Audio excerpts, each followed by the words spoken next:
नमस्कार आदरणीय दर्शकवृन्द, कार्यक्रम द टक शोमा यहाँहरूलाई हार्दिक स्वागत गर्न चाहन्छु। म नारायण तिवारी।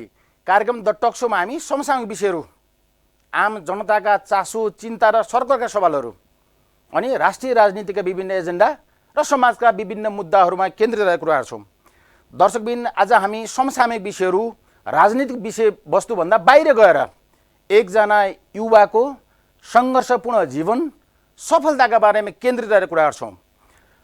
हिजो स्कुल पढ्दाखेरि 1500 रुपियाँ फी तिर्न नसकेर पटक पटक स्कुलबाट निष्कासित भएर आफ्नो अध्ययन पुरा गरेका एकजना 27 वर्षीय युवा आज विश्वको एउटा उच्च सफल कम्पनी एप्पलको सफ्टवेयर इन्जिनियरको रूपमा अमेरिकामा कार्यरत छन्।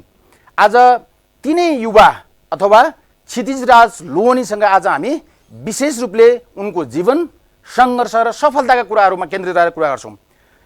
सायद क्षितिजराज लोहनीको जीवनबाट आम युवाहरूले पनि थुप्रै प्रेरणाहरू, थुप्रै कुराहरू सिक्न सक्छन्। क्षितिजराज लोहनीले थुप्रै पुरस्कारहरू पनि प्राप्त गरेका छन् र विभिन्न सामाजिक कामहरूमा पनि उनी जोडिएका छन्। त्यसैले आज हामी एउटा सामान्य जीवनबाट आफ्नो जीवन सङ्घर्ष सुरुवात गरेर अहिले अमेरिकाको एउटा मल्टिनेसनल कम्पनीमा सफ्टवेयर इन्जिनियरको रूपमा कार्यरत तिनै क्षितिजराज लोहनीसँग विशेष रूपले कुरा गर्छौँ। आउनुहोस् आज कार्यक्रम सुरुवात गरौँ। क्षितिजी, स्वागत छ तपाईँलाई द टक शोमा। हजुर, धेरै धेरै धन्यवाद। आराम हुनुहुन्छ तपाईँ अमेरिकामा? हजुर, एकदमै आराम छ। हजुरलाई कस्तो? ठिक छ। जस्तो क्षितिजी, तपाईँ धेरै युवाहरूको एउटा रोल मोडल पनि हुनुहुन्छ, तपाईँ मोटिभेसनल स्पिकर पनि हुनुहुन्छ, सामाजिक क्षेत्रमा पनि क्रियाशील हुनुहुन्छ, एप्पल कम्पनीमा सफ्टवेयर इन्जिनियरको रूपमा पनि कार्यरत हुनुहुन्छ। तपाईँको जीवनको बारेमा अलिक केन्द्रित रहेर कुरा गर्न चाहन्छु। तपाईँ कहाँ जन्मनुभयो, कहिले जन्मनुभयो, तपाईँको बाआमाको नाम के हो, दाजुभाइको कतिजना हुनुहुन्थ्यो, अलिक बाल्यकालको बारेमा बताइदिनुहोस् न मलाई। हजुर, स्योर। सो म काठमाडौँमै जन्मिया हो। जन्मिन चाहिँ त्यसपछि विराटनगर मामा घर हो। विराटनगर र काठमाडौँ डुबेतिर बसेर हुर्कियो। मेरो ड्याडको नाम चाहिँ जनकराज लोहनी अनि मेरो ममको नाम चाहिँ अन्जु नेउपाने लोहनी। सो बेसिकली फ्यामिलीको बारेमा चाहिँ त्यही हो। बाल्यकाल अति नै रमाइलो भएको छ मेरो बाल्यकाल। आइएम स्योर सबैले त्यस्तै सोध्छन् र म पनि त्यही सोध्छु। साह्रै नै रमाइलो बाल्यकाल, उतार चढाव सबै देखिया छ होइन। रमाइलो गर्नेदेखि लिएर उत्ताउलो काम गर्नेदेखि लिएर सबै कार्यकालको कामहरू गरिया छ बाल्यकालदेखि नै। र आज म जहाँ छु, जे छु, कता कता लाग्छ सायद सानोमा त्यो बदमासीहरू नगरे भए म यहाँ पुग्दिनँ थिएँ जस्तो लाग्छ कहिलेकाहीँ चाहिँ। कुनै कुनै बदमासी, नट अल होइन, सबै त होइन, तर हुन्छ नि कुनै कुनै अलिकति क्युरियोसिटीवाला बदमासीहरू। सो बाल्यकाल एकदमै रमाइलो र अमेजिङ रह्यो। जस्तो तपाईँको प्रारम्भिक शिक्षाहरू कसरी बित्यो, प्रारम्भिक दिनहरू कसरी बित्यो? जस्तो तपाईँले फी तिर्न नसकेर धेरैचोटि स्कुलबाट निष्कासित पनि हुनु पर्यो। 10 कक्षासम्ममा तपाईँले 8चोटि त स्कुल नै परिवर्तन गर्नुभयो भन्ने कुरा छ। के हो तपाईँको प्रारम्भिक दिन, प्रारम्भिक शिक्षाको बारेमा अलिकति बताइदिनुहोस् न। हजुर, सो म त्यही नर्सरी गएन, मलाई ममले घरमै पढाइस्यो। त्यसपछि मैले एसएलसी आउँदाखेरिसम्म 8वटा स्कुल चेन्ज गरेँ। कुनै स्कुल सानैदेखि मलाई पढ्न मन लागेन, मलाई अझ नै पढ्न मन लाग्दैन। मान्छेहरू मैले गफ आने भन्छन्, तर नआँटी भन्दाखेरि म त्यस्तो पढाइमा कहिले इन्ट्रेस्टै गएन। सो मैले 8वटा स्कुल चेन्ज गरेँ। काहीँ टाढा लाग्थ्यो, काहीँ मन पर्दैन थियो, काहीँको खाना मन पर्दैन थियो। पछिबाट आएपछि त काहीँ स्कुलबाट अलिकति पारिवारिक स्थिति कमजोर भएपछि निकालियो पनि। सो त्यो निकालिनु पनि पर्यो। त्यसले गर्दाखेरि मेरो पढाइ चाहिँ लगभग धेरैवटा स्कुलमा, धेरैवटा टिचर, धेरैवटा फ्रेन्ड्स अनि धेरैवटा किस्सा कहानीसँग जोडिएर यहाँ आएको छ। अब त्यसपछि अझ मेरो कलेज र यताको कलेज जोड्ने हो भने त 10-12वटै एजुकेसन इन्स्टिट्युसनमा गएँ होला। म पढेँ त भन्दिनँ, तर 10-12वटा इन्स्टिट्युसनमै गएँ होला। जस्तो अहिले तपाईँ एप्पल कम्पनीको कोर टिमभित्रको एउटा सफ्टवेयर इन्जिनियर हुनुहुन्छ, त्यहाँसम्म पुग्दाको तपाईँको अलिकति यात्रा बताइदिनुहोस् न, कसरी पुग्नुभयो त्यहाँ? हजुर, सो म चाहिँ 2010मा आएको। मेरो A-लेभल चेल्सीबाट गरेपछि म यता आएको। सो त्यहाँ 5 वर्ष जति यहीँको ब्याचलर्स गरेँ। बस्टनमा एउटा युनिभर्सिटी छ, त्यहाँबाट पास भएँ अनि ग्रेजुएट भएँ। ग्रेजुएट भएपछि वल स्ट्रिटमा गोल्डमन स्याक्स भन्ने कम्पनीमा काम गर्थेँ भन्दा पहिले सुरु चाहिँ। 2-3 वर्ष त्यहाँ काम गरेँ। तर अब कम्प्युटर पढाइ मान्छेलाई सबैलाई सिलिकन भ्याली भन्ने ड्रिम नै हुन्छ, मलाई पनि थियो। सो त्यसो 2-3 वर्ष न्युयोर्कमा काम गरेपछि चाहिँ होइन, अब त आफ्नो मन परेकै कम्पनीमा ट्राई गरौँ न भनेर ट्राई गरियो 2-3 महिना एकदमै मेहनत गरेर अलिकति पढ्नुपर्छ होइन पढ्नुपर्छ होइन इन्टरभ्यूलाई प्रिपेरेसन लिनुपर्छ अब यहाँ सजिलो खालको इन्टरभ्यू हुँदैन सो फेरि इम्पोसिबल पनि हुँदैन है जस्तै म मात्र होइन खास हामी 40जना छौँ एप्पलमा कि र गुगल फेसबुक सबैतिर नेपालीहरू पुगिसकेका छन् अचेल अब त्यो बाहिर नआएको मात्र हो थाहा नभए मात्र त सबैतिर छौँ अनि त्यसपछि अब I'm just representing a lot of them होइन सो 2-3 महिना चाहिँ इन्टरभ्यूमा अलिकति ध्यान दिनै पऱ्यो अलिकति अझै एकदमै मेहनत गर्नै पऱ्यो अनि त्यसपछि चाहिँ फर्चुनेटली जुन कम्पनीमा सोचेको थिएँ त्यही कम्पनीमै भयो ठ्याक्क तपाईँको जीवनमा जस्तो स्कुल बाल्यकालदेखि अहिले यो ठाउँसम्म आइपुग्दाखेरि तपाईँले भएको जीवन या उकाली ओह्रालीहरू सम्झना लायक के भए तपाईँको जीवनको उकाली ओह्राली अलिकति बताइदिनुहोस् न दर्शकहरूलाई पनि त्यो त रमाइलो छ आई मिन अब सानोदेखिकै आई थिङ्क सबभन्दा रमाइलो भनेको मलाई कतिसम्म पढ्न मन नलाग्ने भन्दाखेरि I think the only reason म किन वक्तृत्व कला र वाद विवादमा जान्थेँ भन्दाखेरि 10 क्लासको दाइहरूलाई देखेँ जहिले स्कुलबाट बाहिर जान पाउने अनि मैले सरहरूलाई गएर भने यो किन बाहिर जान दिएको कसरी बाहिर जान पाउँछ यो वक्तृत्व कला अरू स्कुलमा कम्पिटिसनमा भाग लियो भने क्लास जानु पर्दैन रे भनेको थाहा पाएँ and that's the reason I started होइन going to सबै वक्तृत्व कला वाद विवाद all these things so that मैले पढ्नु नपर्छ मलाई त्यस्तो झ्याउ लाग्ने same thing you know 2 class I think 2-3 क्लासमा हुँदाखेरि मलाई अर्को एउटा किस्सा याद छ सो टिचर आउनुभएर भन्नुभयो कसलाई डान्समा इन्ट्रेस्ट छ भनेर कसैले हात उठाएन मैले नि हात उठाएन अनि डान्स चाहिँ यो पिरियडमा हुन्छ भनेपछि चाहिँ मैले हात उठाउँथेँ कि सो लाइक म त्यो सानोदेखि नै मलाई यो पढाइ भनेपछि चाहिँ नो म केही कुरामा क्युरियस भयो भने चाहिँ यस अब म केही कुरामा क्युरियस भयो भने चाहिँ मलाई त्यो क्लास हुनु पर्दैन टिचर पनि हुनु पर्दैन म आफै गरिहाल्छु सो आई थिङ्क त्यो मेरो एउटा ट्रेट मेरो सानोको बानी त्यहाँबाट थाहा पाउने हो जस्तो तपाईँले जीवनमा एकदम असाध्य धेरै दुःख अभाव या पीडा भएको त्यस्तो घटनाहरू छन् तपाईँको जीवनमा ए छन् नि अफकोर्स राइट अब स्कुलबाट निकालिनु पर्दाखेरि that's a very sad thing होइन अब तपाईँको बहिनी दुवैजना स्कुलबाट लाइक इट्स नट अब कम्प्लिटली योर फल्ट पनि होइन लाइक त्यस्तो निकालिनु पर्दा डेफिनेटली ब्याड फिल हुन्छ त्यो एउटा फेज भयो त्यस्तो अरू धेरै फेजहरू छन् सानोमा आई रिमेम्बर हाम्रो घर नहुँदाखेरि मेरो ममले मलाई एक्जामको एउटा साथीको घरमा चक्रपथमा गरेर 1 हप्ता चाहिँ यसलाई यहाँ राख्दिन्न भनेर भनिसकेको थियो होइन I mean that time is also there there are so many others अब दुःखको कुरा गर्ने हो भने त देयर आर सो मेनी अमेरिकाको मैले फुल स्कलरसिप पाएँ तर अब पाएपछि मलाई फुल स्कलरसिप पाएको एकैछिनमा यो कुरा याद आएको थियो कि मैले ट्रेनको टिकटको भाडा कहाँबाट ल्याउँछु होला भनेर आएको थियो राइट सो या दुःखको कुरा त हरेक चरणमै छ तर या दुःखको भन्दा नि अझ सुखको कुरामा चाहिँ म अझ एक्साइटेड हुन्छु भन्नलाई होइन तर यहाँ दुःख पनि भन्यो भने चाहिँ टन्नै छन् क्षितिजी जस्तो तपाईँलाई अहिले तपाईँले भन्नुभयो पढाइमा त्यति धेरै रुचि नभएको पढाइबाट सकेसम्म उम्क नपाए हुन्थ्यो भने तपाईँको हिजोको जुन शैलीहरू पनि तपाईँले बताउनु भयो अनि कसरी चाहिँ त्यो ठाउँमा पुग्नुभयो तपाईँ एउटा एप्पल कम्पनीको सफ्टवेयर इन्जिनियर बन्न कसरी सफल हुनुभयो पढाइमा रुचि नभएको मान्छे आई थिङ्क त्यसलाई चाहिँ बुझाउँदाखेरि यसरी बुझाउनुपर्छ होला पढाइ र सिकाइ दुईवटा छुट्टै कुरा हो कि हामी चाहिँ पढाइलाई नै सिकाइ पनि भनिरहन्छौँ जस्तै मलाई नेपालमा हाम्रो सबैजना स्टुडेन्टहरूको एउटा फेमस स्टाइल हो कि इन्क्लुडिङ माइन के हो भन्दाखेरि घरमा ड्याड ममले पढ भनिसक्यो भने हामी म पढिदिन्छु क्या पढिदिन्छु भन्छौँ त्यो भनेको के हो भन्दाखेरि म आफ्नो लागि पढाइ होइन भने हो कि म हजुरलाई पढिदिन्छु भने कि तर मैले आजसम्म कसैले पनि ल म सिक्दिन्छु भनेर सुनेको छैन कि किनभने इट्स अलवेज म सिक्छु right so for me it has always been like that जस्तै मैले अब क्रिन्जल स्पेस भन्ने प्रोजेक्ट गरेर नेपालको झन्डालाई 80,000 फिट माथि लिएर गएको थिएँ अब त्यतिखेरसम्म भर्खर ब्याचलर जोइन गरेको थिएँ मैले त्यो सबै आइडियाहरू छँदा पनि थिएन त्यसको लागि कुनै क्लास गएको पनि होइन मैले आफै नेटहरूबाट बिस्तारै हेरेर कोडिङ मजासँग सिकेर वेदर प्याटर्नहरू बुझेर सबै आफै गरेर गरेँ कि सो जब मलाई केही कुरामा मन हुन्छ त्यसपछि म सिक्न थाल्छु कि पढ्न थाल्छु भन्दा पनि सो आई थिङ्क त्यही ट्रेडले त्यही बानीले गर्दाखेरि चाहिँ वेयर आई एम टुडे म जहाँ छु म त्यहाँ छु जस्तो लाग्छ जस्तो तपाईँ 27 वर्षको उमेरमा पनि एउटा सफल युवाको रूपमा चिनिनुहुन्छ जस्तो एउटा जीवन सफलताको लागि के गर्नुपर्छ जीवन के हो अनि जीवनको सफलताको लागि के गर्नुपर्छ तपाईँको दृष्टिकोणमा अलिकति आम युवाहरूलाई पनि केही लाभ हुन्छ कि बताइदिनुहोस् न आई थिङ्क मेरो चाहिँ यसमा अलिकति सोचहरू अलिक डिफ्रेन्ट छ होइन I think like as a youth सबभन्दा पहिलो चाहिँ मैले जसलाई सल्लाह दिने भनेको तपाईँ जुन उमेरमा हुनुहुन्छ त्यही उमेरको जस्तो बिहेभ गर्नुहोस् I think that's the very first thing हाम्रो प्रब्लम के हुन्छ भन्दाखेरि कोही 20 वर्षको छ भने कि त त्यो 13-14 वर्षको जस्तो बिहेभ गर्छ होइन ल मलाई बाबा आमाले पैसा दिनु पर्यो यसले खाना बनाएर ल्याइदिनु पर्यो अथवा 30-35 वर्षको जस्तो गर्छ इट्स लाइक ओ मलाई मेरो समाजै मात्र परिवर्तन गर्नु छ देश मात्र परिवर्तन गर्नु छ भने बट द पोइन्ट इज 20 वर्ष हुँदाखेरि जे गर्नुपर्छ त्यो गर्नु पर्यो। जस्तै अब बच्चा जस्तो बिहे पनि गर्नु पर्यो, अफकोर्स पढ्नु पनि पर्यो, करियरमा नि ध्यान दिनु पर्यो, तर खेल्ने उमेर पनि त्यही हो नि त, घुम्न जाने उमेर पनि त्यही हो नि त, देशको बारेमा सोच्ने उमेर पनि त्यही हो नि त।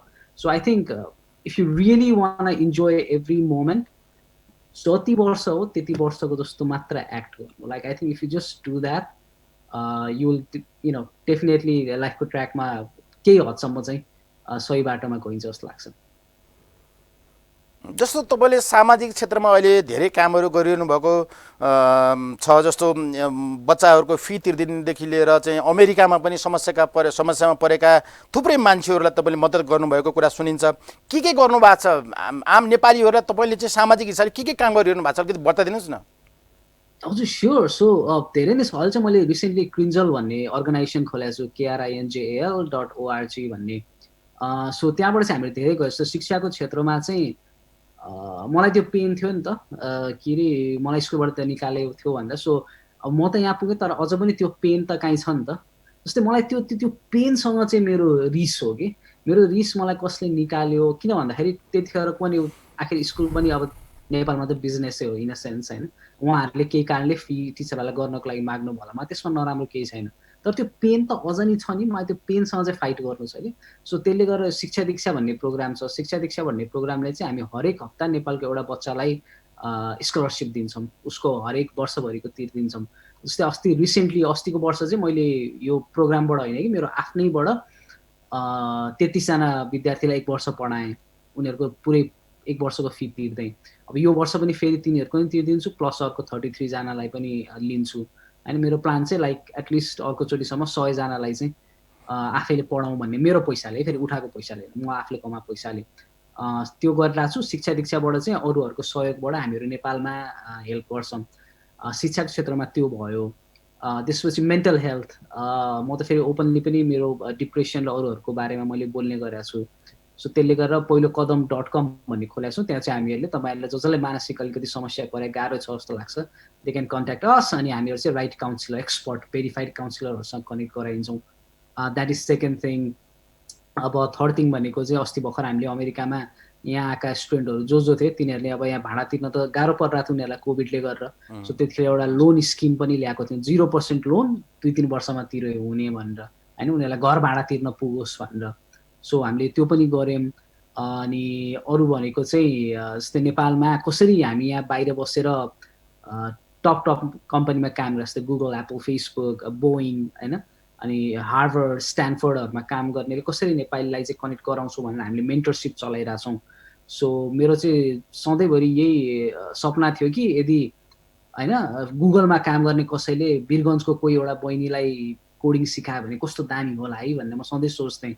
सो अहिले चाहिँ actually we are doing that. So ठ्याक्कै त्यही भइरहेछ। सो क्षितिजी जस्तो तपाईँलाई कुरा गर्नुभयो, जस्तो मल्टिनेसनल कम्पनीहरू या प्रविधिको उच्च कम्पनीहरू जस्तो फेसबुक भनौँ, गुगल भनौँ, या अरू कति नेपालीहरू चाहिँ तपाईँले झैँ काम गरिरहनु भएको छ, तथ्याङ्क केही छ तपाईँसँग, केही सूचना छ? तथ्याङ्क चाहिँ छैन, तर धेरै छन्। अब यति हो कि यसरी बुझ्नुहोस् कि हरेक टप कम्पनीमा स्योर नेपाली छन्। अब डेफिनेटली छन्। जस्तै एप्पलमा चाहिँ अब 40-45 जना छौँ हामी। सबै इन्जिनियरको रूपमा हुनुहुन्छ?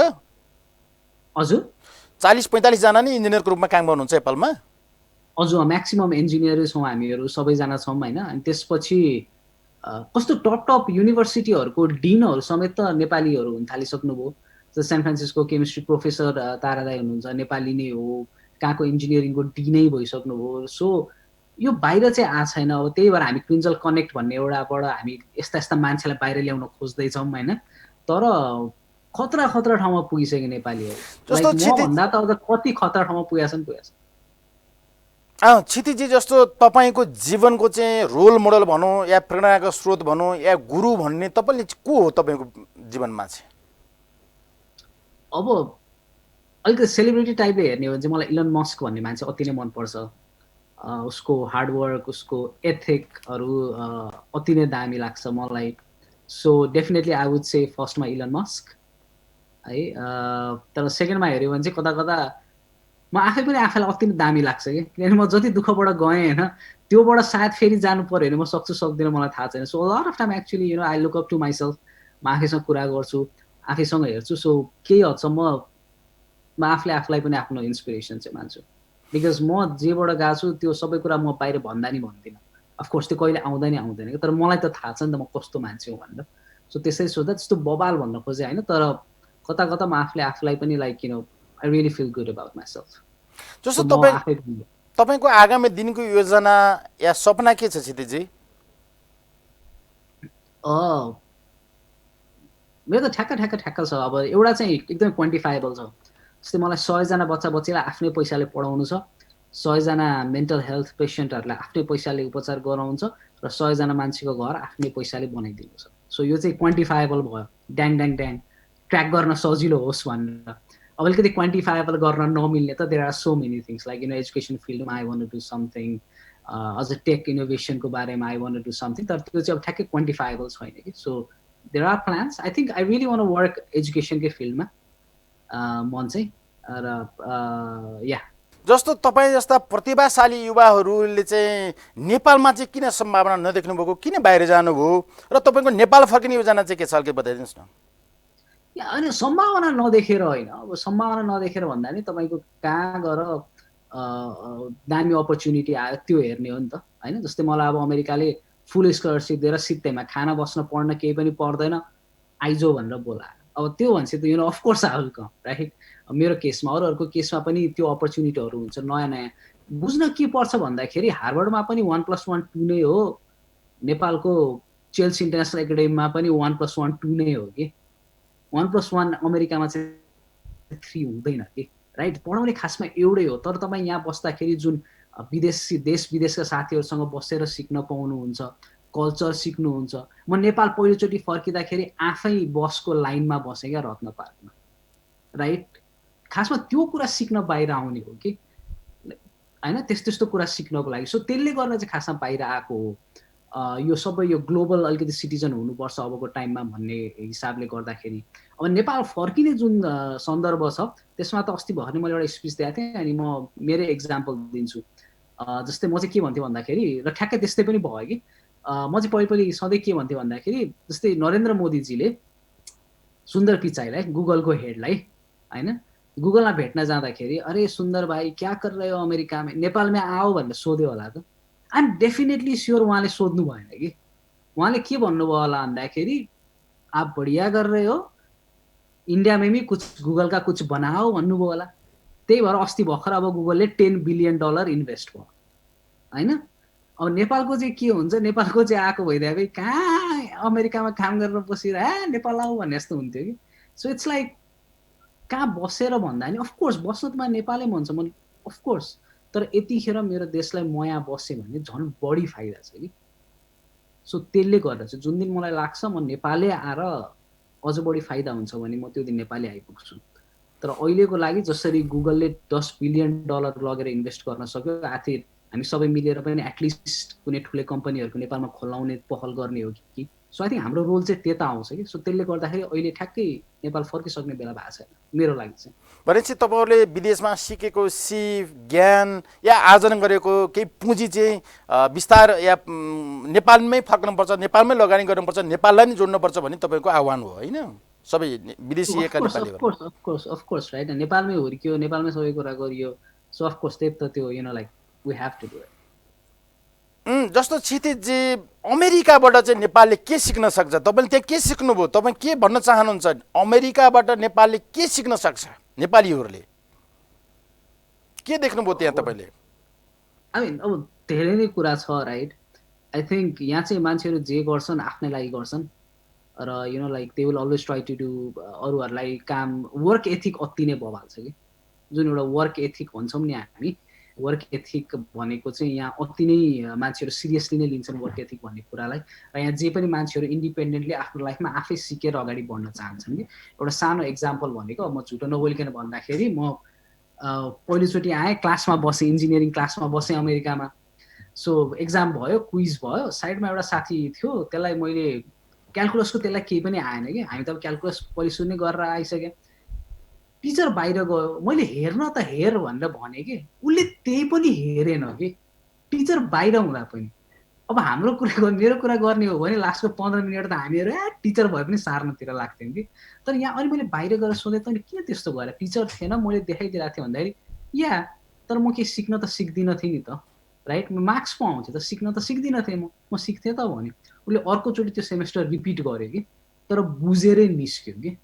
आई थिङ्क हामीमा चाहिँ त्यो अझ पनि छैन कि। हामी केही कुरा गर्नु पऱ्यो भने पनि सर्टिफिकेटलाई, मार्क्सलाई अथवा यसलाई नै बढी फोकस गर्छौँ जस्तो लाग्छ। Whereas the real focus should be on your ethics के, तिमीले रियली जानेर गरेको छ भनेर। आई थिङ्क अब there are so many difference, but यो एउटा is a very key difference.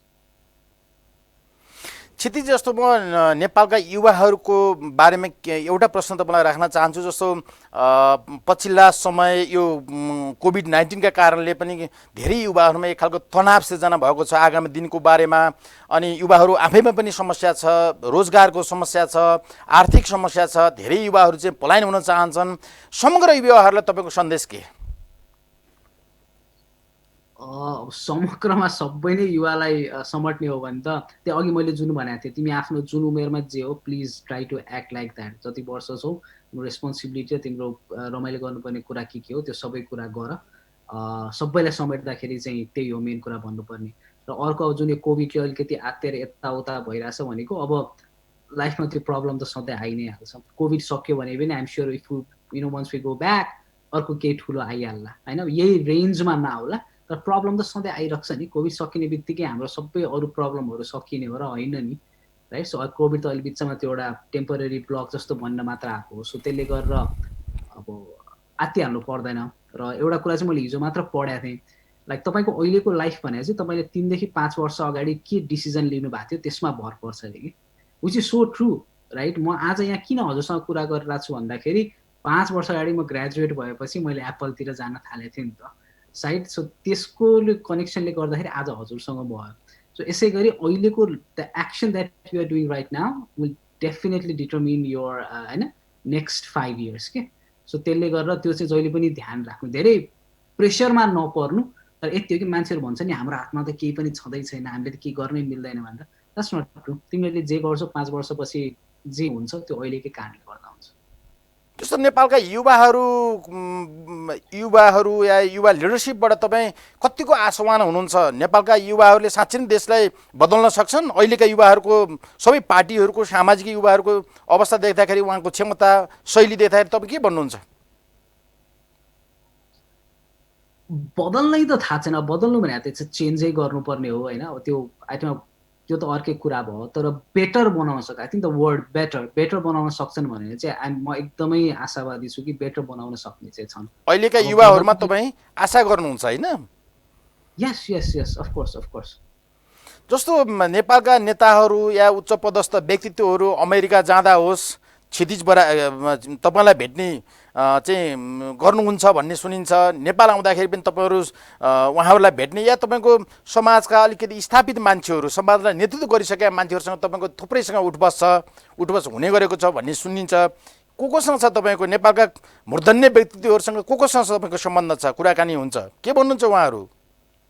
होइन no, I'm like I have been lucky होइन। प्रायः जस्तो बाहिरतिर आउँदाखेरि अब यताउता घुमाउँदाखेरि धेरैजनासँग भेट हुने अवसरहरू भएको छ। इन्टेलेक्चुअल मान्छेहरूसँग पनि देखि सेलिब्रिटी देखेर स्पोर्ट्स पर्सन सबैजनाहरूसँग होइन। आई थिङ्क सबैको कन्सर्न चाहिँ लास्टमा त्यही हो कि आखिर जुनै पार्टी होस्, कम्पनी होस्, अर्गनाइजेसन होस्, जे नै होस्, मनबाट चाहिँ सबैले खासमा नेपाल माथि नै जाओस् भन्ने चाहन्छन् कि। सो आई डोन्ट थिङ्क त्यहाँ एकजना पनि कोही छ जसलाई लागोस् कि होइन नेपालको हानि होस् भन्ने चाहिँ मैले कोही भेट्टा छैन। जति नै होस् हानि भन्ने चाहिँ भेट्टा छैन।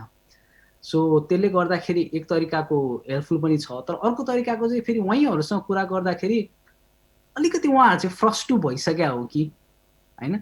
जस्तै म बाहिर कुरा गर्दाखेरि उहाँहरूले जब मिडियामा कुरा गर्नुहुन्छ त्यो लेभलको इन्थुजियाजम हुन्छ, सँगै कुरा गर्दाखेरि चाहिँ त्यो लेभलको इन्थुजियाजम नदेखिने। सो भित्रभित्र चाहिँ उहाँहरू सबैजना फ्रस्ट्रेट पनि भइसक्या हो कि जस्तो पनि लाग्छ।